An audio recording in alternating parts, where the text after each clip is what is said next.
All right, so you have a section in your journal, post-lab. So what I'm going to do here, what kind of notation are we dealing with here? What is this one called with all the lines? And you're going to draw arrows into it. You just sit right. Mm-hmm. Your test is Thursday, by the way. What kind of notation is it when we have to put arrows on a line? What kind of notation is that with arrows on the line? It's your orbital diagrams. Orbital diagrams. So what this represents is all the orbitals within the different sublevels, right? Remember, orbitals are kind of like the bunk bed analogy. So how many electrons are going to be able to fit into one orbital? How many electrons fit into one orbital? Bunk bed analogy. Two. Thank you. All right. One spins forward. The other one spins backward. Hence an arrow pointing up and an arrow pointing down. So we have to fill these up, but you have to fill them up a special way when we get to such as like 6 people in the pink room, right? So you have to fill it up a certain way. You have to fill up all your bottom bunks first, and then you fill up all your top bunks, or vice versa. Okay? So what we're going to do on this little sheet is I'm going to have you guys write in we're going to do the noble gas notation for just iron, because that's what our lab was all about. So I just want you to write it right here in this little space, and then we'll kind of fill in some of these arrows. So for iron, who is our noble gas, if we're going to write it in noble gas notation? For iron. Argon. Good. So we're going to put argon in 2 brackets, just like that. And what are we going to put? 4s2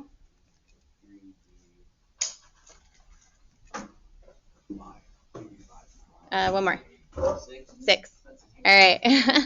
So we got 4s2, 3d6. So we wrote that down. So this is just normal old iron. All right. Okay. So when you go to draw in these arrows, right? What do the arrows represent, by the way? Electrons. Exactly. Good. So they are electrons. So when we do that, we're going to focus in on where we're ending in our orbital diagram. Because if you look at this, we have 1s, then we have 2s, 2p, 3s, 3p. So that's kind of where our little manager house, boarding house analogy was, right? That's the house right there.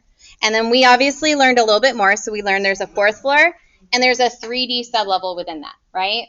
So what I want you to see is that these are at about the same level. Do you guys see that? The 4s and the 3D? Okay, they are slight. There's just that slight difference. So we follow the periodic table for sure when we're writing out our electron configurations and things like that, right? But what we need to account for is the fact that these are pretty much at the same level, okay? And so the whole point of this lab, what was the title of it? S before D. That's what's going to be important to us, okay?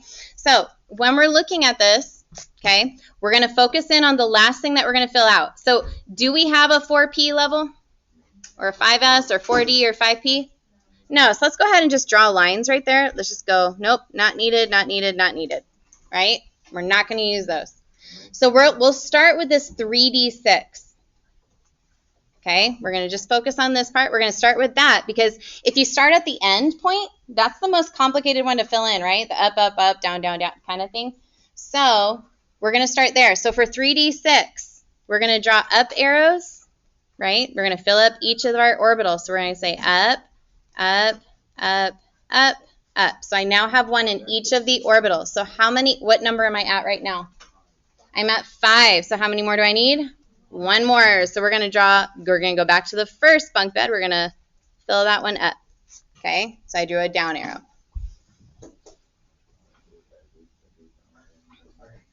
I realize I just drew a full down arrow. That's going to bother me. I'll fix it later. Because I drew a half arrow going up and then a full one going down. I did 2 different types of arrows. But then I have to fix them all. It's okay. I'll do it later. All right. All right. So now that we've filled up this 3D sublevel, you just circle this.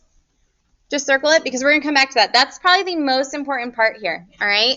That one kind of has its own set of rules. Once we get to the D and the F sublevel, things start changing up. So anybody who's attempted the extra credit and the little crossword puzzle, you kind of got to see the F and the D sublevels, the electron configuration kind of looks weird, all right?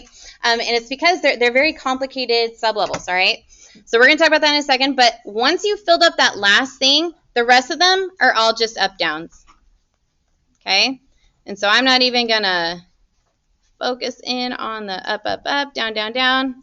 Should we? Yeah, absolutely, but we're going to save a little bit of time here. So I filled up everything. That is the one that you had to really stop and think about for a second. Okay. So once you have that drawn in, this kind of helps with the number 1 and 2 on the post lab, just to be clear. Okay. Let's talk about what Fe2 plus should be. Okay. So for Fe2 plus, we would have still started with our argon. But in our pre-lab, we went ahead and said 4s2, because that doesn't change. But what did we do with the 3d6? We changed it to be 3d4, right? Because that's how we learned how to do ions. All right. So we had a +2 charge, so we took away 2 electrons. Makes sense. Perfectly fine. Yay. But it actually isn't going to work that way. Okay? So, you guys ready? Did everybody copy that down? We're good? Okay. So the way it actually works, when we deal with the D sublevel, we'll just do the D sublevel. There's a little bit about the F one, but we're not going to deal with that. When you do the D sublevel, right, we have 1, 2, 3, 4, 5. So manganese happens to be in the center of that, right? That means those are the 5 orbitals, right? If you think about it, 1, 2, 3, 4, 5. Okay, so each of those can then be doubled up. So then for iron, we doubled up the first one, right? And so on and so forth. All right. But what we were just now dealing with was we took away 2. So if we were at iron, right, this was D6, who did we technically kind of go back to? Which one? Which electron configuration matchup? CR, yeah. So we went back 1, 2, right? So we kind of have the same electron configuration as chromium. All right, so chromium is the D4 orbital, okay? Yeah, D4 orbital, so the 4th electron in the D sublevel, okay? And then over here, if you look at it, we go all the way to 10. So that means copper is kind of in the awkward one. So if you remember the demo yesterday, the liquid that was turning into the pumpkin colors and stuff like that, that was copper. That was the awkward 9. Chromium, awkward 4, okay? So when we were dealing with iron, we have this situation, okay, where when you're looking at your different orbitals in the D sublevel, right, and then you have your S. I kind of wrote that wrong. We're going to put S down here. So this is 4S, this is 3D. All right, so if we started with 1, 2, up, down, up, up, up, up, right? Technically, when we took 2 away, we would have taken away this one, and we would have taken away this one. All right, so I want you to look at this setup real quick. This is what's going on. And I don't know if I had already told you guys this little analogy. If I did, I'm sorry that I'm repeating it. But when you look at this, I want you to think of a sleepover, all right? If there are 5 bunk beds, or 6, technically if you put these all together, that is 6 bunk beds available, right? There's 1 empty one, yet you have to bunk up with someone. Would that kind of bother you just a tiny bit? Just maybe a little bit, maybe some of us, I don't know. It would bother me personally, right? And so electrons are the same exact way. They don't want to share an orbital. They're sitting there like repelling each other like crazy, right? It's negative against negative. So why would this one want to stay here if there's definitely an empty bubble of space over there? Right? You guys get the idea where I'm going with this? So this is what's going to happen. This one is the one that actually gets taken away. It's going to jump up to this. Okay, so now what we're dealing with is 4s1. We're not filling up that sublevel. That's where one of those principles kind of You break that rule. When you get to the awkward 4 and 5, that's what happens. When you get to the awkward 9 and 10, that's what happens. All right. It will be included on your test as probably an extension question, that when you get to chromium and things like that, you should be doing that. Okay. All right. So to flip your page back over, if you copied that in, cool. If you didn't, I don't care. You're fine. All right. So what I want you to do is we're going to circle the ones that actually got taken away. And that is going to be this one and this one. Those are the two that actually got taken away. All right. So if you don't know what I just circled, here, I'll highlight them so that you can see them a little bit better. If you have a highlighter, you might do that for yourself.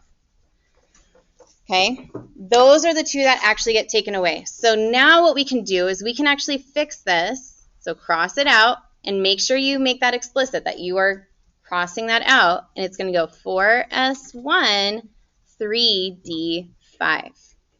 So what got taken away? 3D6 and 4S2. Those are the two that got taken away. So your post-lab question asked you which electrons were removed to create that ion, right? So your answer to number 1 is going to be the 4S2 and the 3D6, the 6th electron and the 2nd electron. Those are the two that got taken away. Okay, so then you should have this in your journal because you just glued that in. So you will now have that to kind of refer to later. Okay, so that's the only thing that was kind of an extension in this lab, and it was kind of getting you to see that it's going to get taken from the S, not the D sublevel. All right, cool. Hopefully that makes sense. All right, so from this point, now with the which one got taken away to form the 3+. So if you want to write that one so that you have all of them on the same little sheet, you're more than welcome to write them there. That one doesn't change much. It's going to still go back to the 4S2, 3D3. And now we have that. Okay. And that's it. All right. So that's the actual electron configuration. So that one also changed. That one didn't change from what you guys had originally in your pre-lab. So the only one that changed was that 2+. All right. So that's answer number 1, number 2 on your post-lab questions, right? So now it's going to be just the 3D, 6, 5, and 4 are the ones that got lost. Down here, you have to write your electron configurations. I don't feel like you guys will have an issue with that. I gave second period permission. I'll give you guys the same permission. You may use noble gas notation if you would like. That is perfectly fine with me. If you already did the electron configuration, that's okay. Good. Good practice. So it says to do that. Then it says to circle your valence electrons. So back to our pre-lab question. I think it was pre-lab question number 6. What did we answer for pre-lab question number 6? What did you guys write down? What was your answer for pre-lab number 6? What do you guys got?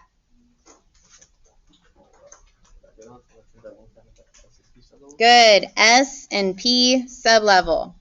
S and P sublevel only. Those are always going to be your valence electrons. Do you guys remember on your blue periodic tables, I kind of gave it to where there's one on each table. You just have to share with the person next to you. But you remember we talked about this A thing, right?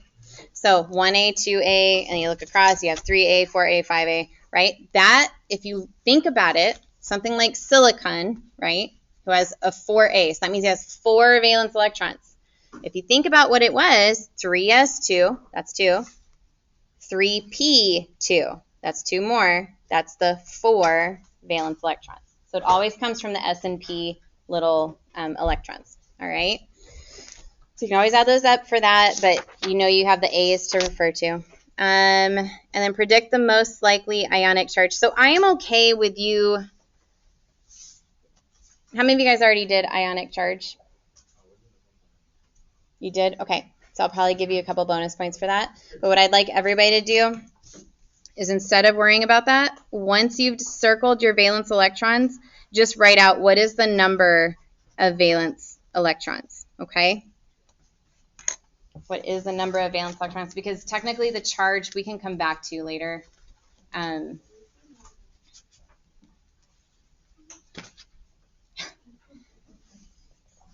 Otherwise, it's not too complicated. You take it from the outermost energy level. You start taking away some and adding some if you need to. All right, and that's what it's talking about with the charge thing. All right, and then finally, 4 and 5 should not have an issue with. So once you get all those questions done, you should be turning this in. So a lot of you guys should have had most of this done. So go ahead and snap your pictures, put them into a Schoology when you're ready, and then you can go back to your science stations around the room. Okay, and if you need that paper, that one I do have up front. I can give that to you. All right, do you guys have any questions? Okay, all right, I'll give you guys some work time then.